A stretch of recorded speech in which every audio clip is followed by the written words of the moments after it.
ನಮಸ್ಕಾರ ಎಲ್ಲರಿಗೂ. ಇವತ್ತಿನ ನಮ್ಮ ವಿಶ್ಲೇಷಣೆಯಲ್ಲಿ ನಾವು ನ್ಯಾಯಶಾಸ್ತ್ರ ಅಂದ್ರೆ ಜ್ಯೂರಿಸ್ಪ್ರುಡೆನ್ಸ್ನ ಒಂದು ಬಹಳ ಮುಖ್ಯವಾದ ಪರಿಕಲ್ಪನೆಯಾದ ಕಾನೂನುಬದ್ಧ ಹಕ್ಕುಗಳು ಅಥವಾ ಲೀಗಲ್ ರೈಟ್ಸ್ ಬಗ್ಗೆ ಚರ್ಚಿಸೋಣ. ಕಾನೂನು ಅಧ್ಯಯನ ಮಾಡೋವರಿಗೆ ಮತ್ತೆ ಬೇರೆ ಬೇರೆ ಕಾನೂನು ಪರೀಕ್ಷೆಗಳಿಗೆ ತಯಾರಿ ನಡೆಸೋವರಿಗೆ ಈ ವಿಷಯದ ಬಗ್ಗೆ ಸ್ಪಷ್ಟವಾದ ತಿಳುವಳಿಕೆ ಇರೋದು ತುಂಬಾನೇ ಅವಶ್ಯಕ. ಸರಿ, ಹಾಗಾದ್ರೆ ಇದರ ಬಗ್ಗೆ ವಿವರವಾಗಿ ನೋಡೋಣ. ನಮ್ಮ ಈ ಚರ್ಚೆನ ನಾವು ಹೇಗೆ ಮುಂದುವರಿಸ್ತೇವೆ ಅಂದ್ರೆ, ಮೊದಲು ಕಾನೂನುಬದ್ಧ ಹಕ್ಕು ಅಂದ್ರೆ ಏನು ಅಂತ ಅದರ ವ್ಯಾಖ್ಯಾನ ನೋಡೋಣ. ಆಮೇಲೆ ಅದರ ಅಗತ್ಯ ಅಂಶಗಳು, ಅದರ ಹಿಂದಿರುವ ಪ್ರಮುಖ ಸಿದ್ಧಾಂತಗಳು ಮತ್ತೆ ಅದರ ವರ್ಗೀಕರಣಗಳ ಬಗ್ಗೆ ಚರ್ಚೆ ಮಾಡೋಣ. ಕೊನೆಯಲ್ಲಿ ಪರೀಕ್ಷೆಗಳಲ್ಲಿ ಉತ್ತರವನ್ನು ಹೇಗೆ ಸ್ಟ್ರಕ್ಚರ್ ಮಾಡಬಹುದು ಅನ್ನೋದನ್ನು ಕೂಡ ನೋಡೋಣ.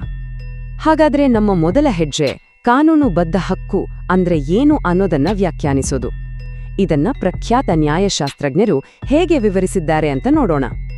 ನೋಡಿ, ಸ್ಯಾಲ್ಮಂಡ್ ಅವರ ಪ್ರಕಾರ ಕಾನೂನುಬದ್ಧ ಹಕ್ಕಿನ ಮೂಲಭೂತ ಅಂಶ ಏನು ಅಂದ್ರೆ ಅದು ಒಂದು ಆಸಕ್ತಿ ಅಥವಾ ಇಂಟ್ರೆಸ್ಟ್.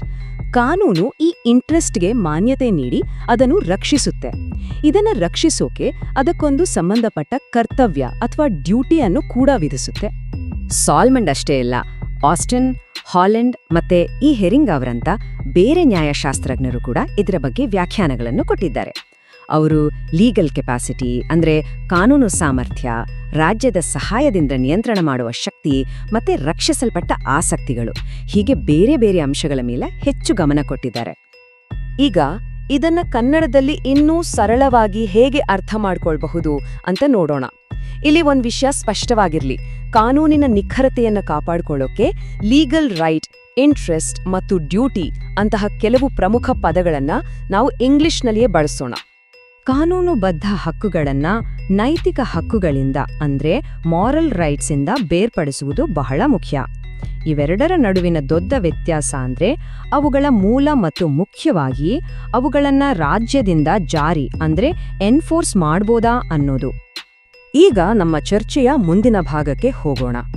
ಒಂದು ಕಾನೂನುಬದ್ಧ ಹಕ್ಕನ್ನು ಅದರ ಮೂಲಭೂತ ಅಂಶಗಳಾಗಿ ಹೇಗೆ ವಿಂಗಡಿಸಬಹುದು? ಸ್ಯಾಲ್ಮಂಡ್ ಅವರು ಇದನ್ನ ಹೇಗೆ ವಿಶ್ಲೇಷಿಸಿದ್ದಾರೆ ಅಂತ ನೋಡೋಣ ಬನ್ನಿ. ಪ್ರತಿಯೊಂದು ಲೀಗಲ್ ರೈಟ್ನಲ್ಲೂ ಈ 5 ಎಸೆನ್ಷಿಯಲ್ ಎಲಿಮೆಂಟ್ಸ್ ಇದ್ದೇ ಇರುತ್ತೆ. ಮೊದಲನೇದಾಗಿ ದ ಪರ್ಸನ್ ಆಫ್ ಇನ್ಹೆರೆನ್ಸ್ ಅಂದ್ರೆ ಆ ಹಕ್ಕಿನ ಮಾಲೀಕರು ಯಾರು ಅನ್ನೋದು.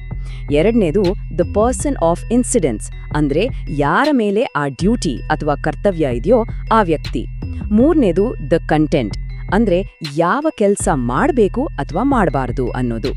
ನಾಲ್ಕನೇದು ದಿ ಆಬ್ಜೆಕ್ಟ್ ಅಂದ್ರೆ ಆ ಹಕ್ಕು ಯಾವ ವಸ್ತುವಿಗೆ ಸಂಬಂಧಪಟ್ಟಿದ್ದು. ಮತ್ತು ಕೊನೆಯದಾಗಿ ಟೈಟಲ್ ಅಂದ್ರೆ ಆ ಹಕ್ಕು ಆ ವ್ಯಕ್ತಿಗೆ ಹೇಗೆ ಬಂತು ಅನ್ನೋ ಸಂಗತಿ. ಈ 5 ಅಂಶಗಳು ಸೇರಿದಾಗ ಮಾತ್ರ ಒಂದು ಕಾನೂನುಬದ್ಧ ಹಕ್ಕು ಪೂರ್ಣವಾಗುತ್ತೆ. ಇಲ್ಲಿಯವರೆಗೆ ಲೀಗಲ್ ರೈಟ್ ಅಂದ್ರೆ ಏನು ಅಂತ ಅರ್ಥ ಮಾಡ್ಕೊಂಡ್ವಿ. ಈಗ ಈ ಹಕ್ಕುಗಳು ಏಕೆ ಅಸ್ತಿತ್ವದಲ್ಲಿವೆ ಅನ್ನೋದನ್ನ ನೋಡೋಣ. ಇದಕ್ಕಾಗಿ ನಾವು ನ್ಯಾಯಶಾಸ್ತ್ರದ 2 ಪ್ರಮುಖ ಸಿದ್ಧಾಂತಗಳನ್ನ ಅಂದ್ರೆ ಥಿಯರೀಸ್ ಅನ್ನು ಪರಿಶೀಲಿಸೋಣ. ಈ ಒಂದು ಪ್ರಶ್ನೆ ಇದೆಯಲ್ಲ, ಇದು ನ್ಯಾಯಶಾಸ್ತ್ರದಲ್ಲಿ ಒಂದು ದೊಡ್ಡ ಚರ್ಚೆಗೆ ಕಾರಣವಾಗಿದೆ. ಇದೇ ವಿಲ್ ಥಿಯರಿ ಮತ್ತೆ ಇಂಟ್ರೆಸ್ಟ್ ಥಿಯರಿ ಅನ್ನೋ 2 ಪ್ರಮುಖ ಸಿದ್ಧಾಂತಗಳ ನಡುವಿನ ಮುಖ್ಯ ಚರ್ಚಾ ವಿಷಯ. ಈ ಹೋಲಿಕೆ ಇವೆರಡು ಸಿದ್ಧಾಂತಗಳ ನಡುವಿನ ವ್ಯತ್ಯಾಸವನ್ನ ಸ್ಪಷ್ಟವಾಗಿ ತೋರಿಸುತ್ತೆ. ವಿಲ್ ಥಿಯರಿ ವೈಯಕ್ತಿಕ ಆಯ್ಕೆ ಮತ್ತು ಸ್ವಾಯತ್ತತೆಗೆ ಹೆಚ್ಚು ಒತ್ತು ಕೊಡುತ್ತೆ. ಆದ್ರೆ ಇಂಟ್ರೆಸ್ಟ್ ಥಿಯರಿ ಒಬ್ಬ ವ್ಯಕ್ತಿಯ ಯೋಗಕ್ಷೇಮಕ್ಕೆ ಬೇಕಾದ ಅಗತ್ಯ ಆಸಕ್ತಿಗಳನ್ನ ರಕ್ಷಿಸುವುದರ ಮೇಲೆ ಗಮನ ಹರಿಸುತ್ತೆ. HLA ಹಾರ್ಟ್ ಅವರನ್ನು ಒಳಗೊಂಡಂತೆ ವಿಲ್ ಥಿಯರಿಯ ಪ್ರತಿಪಾದಕರು ಏನು ವಾದಿಸ್ತಾರೆ ಅಂದ್ರೆ, ಒಂದು ಹಕ್ಕಿನ ನಿಜವಾದ ಸಾರ ಅಡಗಿರೋದು ಇನ್ನೊಬ್ಬರ ಕರ್ತವ್ಯವನ್ನ ನಿಯಂತ್ರಿಸಲು ಒಬ್ಬ ವ್ಯಕ್ತಿಗೆ ಸಿಗುವ ಅಧಿಕಾರದಲ್ಲಿ. ಸರಿ, ಈಗ ನಾವು ನಮ್ಮ ತಿಳುವಳಿಕೆಯನ್ನ ಇನ್ನಷ್ಟು ವಿಸ್ತರಿಸೋಣ.